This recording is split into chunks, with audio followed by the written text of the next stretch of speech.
I wanted to jump and do this live, switching gears here, obviously. Or maybe not even switching gears. Maybe that's a great place to start talking about fallen soldiers, right? It's crazy to think that just a few short generations ago, we had people that were around 18, 19, 20 years old that were going to a foreign land to die for our freedoms.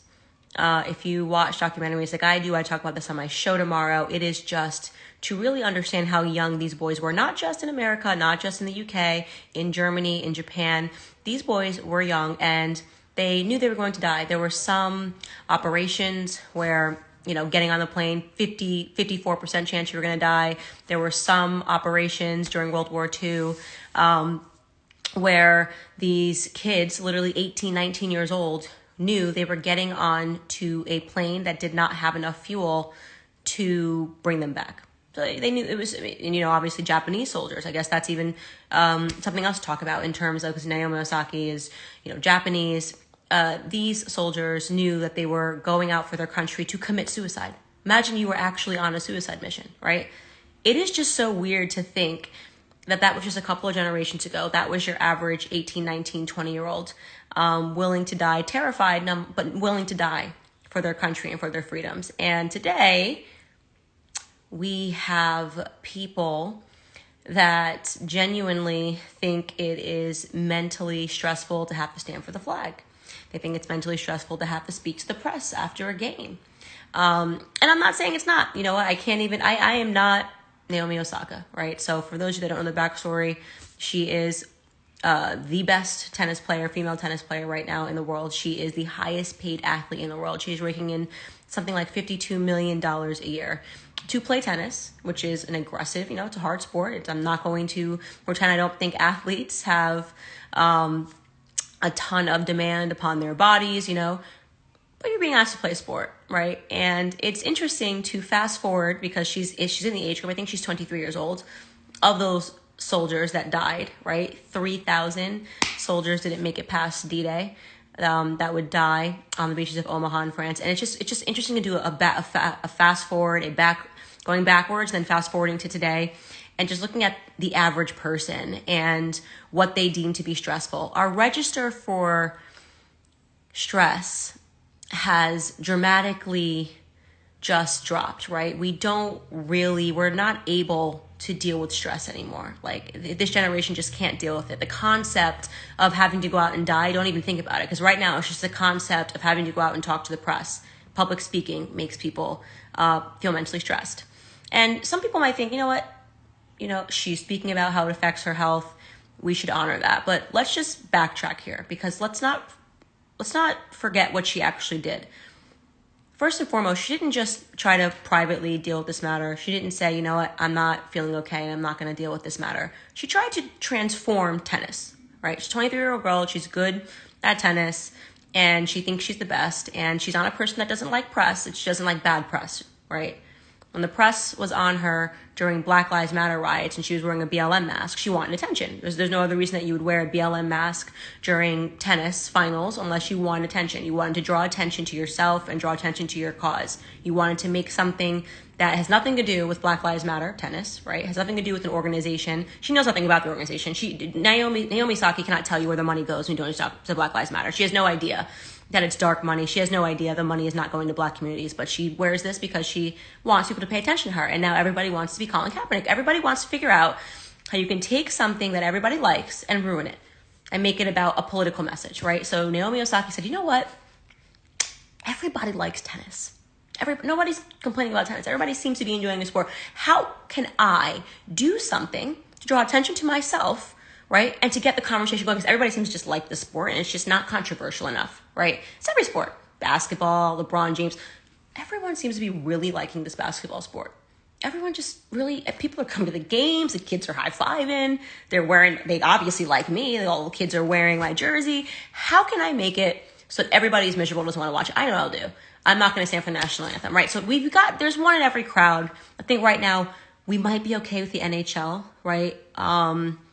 And golf seems pretty like we're just going to play golf right now. You don't see Tiger Woods coming out with a Black Lives Matter mask or anything like that. But these are everywhere else. Naomi Osaka said, this is going to be me, right? I want attention. I want the press on me. I want them talking about me. So she likes attention, right? But recently decided that she's so good for the sport. She issued a bratty statement and she just said, you know what? I just decided I'm not going to be doing press conferences anymore because people need to understand that athletes have mental health and like I can't do this anymore. And not only am I not going to do it, I'm going to accept the fine because I can afford it, and hopefully they'll take my fine, this money that I have, and just donate it to a mental health clinic because I'm not doing it anymore. Because this is now about me and we shouldn't have to do this. Now, what's wrong with that statement, and this kind of gets to, I guess, the moral of this live.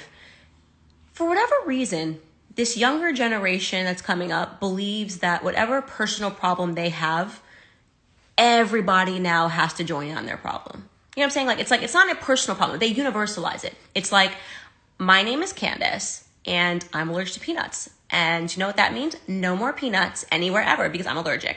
That's kind of their mentality. It's the height of narcissism, right? So this is not just depression. People can be depressed about anything. You never know what trips somebody into depression.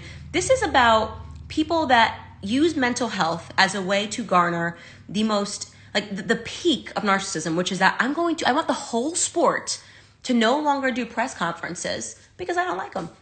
Now, obviously, tennis players come out, and this is why she's now stepped down from the finals, because it kind of blew up in her face. When tennis players came out, some said, and these are top tennis players, I actually like doing the press conferences. And others said, it's a part of the job. That's pretty crazy, right? It's a part of the job is kind of the best thing to say to this because it's literally a part of her job. It's why she's raking in $50 million per year, because they're asking her to play tennis and to show up at a press conference wearing whatever logo it is that's sponsoring her, take a few questions, right? That is why she is making $50 million a year as a 23-year-old, right? I would take that job any day. She's being asked to do her job. I can't imagine how selfish you have to be to believe that the entire sport should change to accommodate a personal struggle that you're going through. And that personal struggle, you say, is that you don't like giving press conferences. Like that's the struggle you're going through. I mean, we are just so privileged. I mean, I can't deal with how privileged. When you look at around right now, look at the people that are the most oppressed, right? LeBron James, $100 million a year. Naomi Osaka, $50 million a year. Meghan Markle, billionaire who had to become a multi-millionaire times a year, right? These are the people that keep getting in front of your face and talking to you about mental health. Prince Harry is doing a whole segment on mental health on Oprah, and we're supposed to feel bad for them. Their idea is they're being brave because they're speaking out about their mental health issues, and they need you to feel bad for them. They're not going overseas to die on foreign land. No, they're not. They're not being drafted to go die in the Middle East. Nope. They're being asked to play a sport. They're being asked to marry a prince. And they want you to know that press causes them severe mental health. Now, again, maybe it really does. I can't speak for that. I cannot say. Some people think she's lying. I can't say she's lying. But let's say it really does. She just hates public speaking so much that it throws her into a deep depression. And she cannot stay mentally healthy doing this. Don't play the sport. It's that simple. It is that simple. Stop ruining every sport. We're tired of it, okay? There are people that are hardworking who cannot figure out how they're going to pay their bills, and they don't get to go on TV and talk about their mental health and complain about not speaking to journalists, right? Or Meghan Markle, I'm not going to speak to journalists. I'm not, I can't say journalists unless I want attention. Now we're going to do a series of the Oprah. I hate press, but I love press. I love press when it's good press. I want press. I don't want press, but I want press when I want press, right? Not press right now because press is not nice to me. When press is nice to me, I want press. This is their mentality, right? It's selfish. It's narcissistic. And it needs to stop. I appreciate now that after getting, a lot of blowback that Naomi Osaka said, you know what? I am just not going to play. Good. That's all it takes. You can go off now and you can be, if you want to and you hate press so much, you can actually just go be a tennis instructor. You can get paid to train athletes. You are not required to show up to any US Open, any Open in the entire world. You can actually just opt out of it. That is called making a decision that the rest of the world does not have to be impacted by. Generation selfishness. Generation everybody has a mental struggle. Generation, but I need you to know about my mental struggle or it doesn't count, right? Again, I am not mocking people that have depression at all. I know there are people that have all types of struggles. As I mentioned earlier on my Twitter, in my personal family, I have people that have alcoholism. It is a struggle that people deal with. There are people that when they see alcohol, they feel like they need to drink it, right? Those people, though, that are in my family that struggle with alcoholism, they don't then go around the world saying that you can't serve alcohol because I don't like alcohol, because I'm addicted to alcohol. Personal struggle. Stop universalizing it. A lot of you guys are young that follow me. I want you to let you know that I honestly think that it's your parents' fault that they're teaching you, parents, education system, there's a whole ecosystem here, that they're somehow teaching children your age that you're all a special snowflake. Like nobody's ever lived through struggle, right? People do. And you should talk about struggle. I'm not saying you should bottle it up and just keep going. Nobody should get to the point that they want to harm themselves, right? But you should realize that because you're going through something, it doesn't mean the whole world has to go through it with you, right? And that's kind of where I'm getting at right now. There are ways to deal with things. I think you should talk about it. Talk about it with your loved one, talk about it with your friends, but stop asking the entire world to accommodate whatever it is that you are going through, especially if you're worth $50 million, especially if you're a billionaire, especially if you're LeBron James and you live in a multi-million dollar, $100 million Bel Air mansion.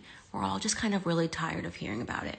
So generation, I have everything and I'm privileged. Maybe take a second, pause, take this Memorial Day to learn from the generation that gave up absolutely everything so that you could have those privileges. That's all I wanted to say. I hope everybody, again, had a blessed Memorial Day. God bless America, God bless this country, and God bless people that work hard, are patriots, and understand that people made real sacrifices so that we can afford the very many privileges that we have today.